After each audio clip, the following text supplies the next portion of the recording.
नमस्कार मित्रांनो, पारू पुढील प्रोममध्ये अनुष्काला वॉचमनचा फोन येतो की बंगल्यावर धाड पडली. आता अनुष्का धावतच येते आणि बेडरूममध्ये जाते. सगळी बेडरूम अस्तव्यस्त बघून चांगलीच हादरते.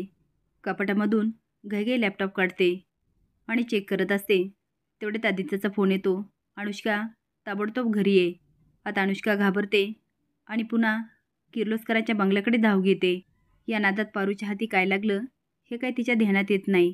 घरी गेल्यानंतर फारसं काही जाणवत नाही.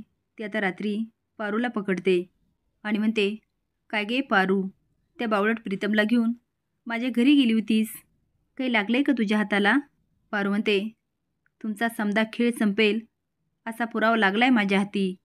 अनुष्का म्हणते, मी तुझा जीवच घेईल आणि पारूचा गळा दाबायला लागते. पारू म्हणते, बघितलं आदित्य सर, हेच खरं अनुष्का मॅडमचं रूप आहे. अनुष्का घाबरून म्हणते आदित्य आणि मागे बघते तर पारू मोठ्याने हसायला लागते आणि क्रॉस करत म्हणते, आता तुम्ही बघाच, माझ्या किर्लोस्कर कुटुंबावर तुमची असणारी काळी सावली मी कशी पुसून टाकते. जो अनुष्का पारूसोबत खेळ खेळत असते तोच आता पारू अनुष्कासोबत खेळते. हे बघून अनुष्काचे चांगलेच धाबे दणाणतात. ती मनात म्हणते, ही पारू खूप हुशार आहे.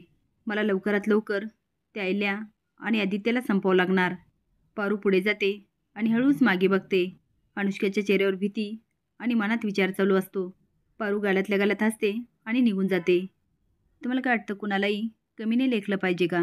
हे कमेंट बॉक्समध्ये नक्की सांगा. नवीन अपडेट जाण्यासाठी लाईक आणि सबस्क्राईब करा. धन्यवाद.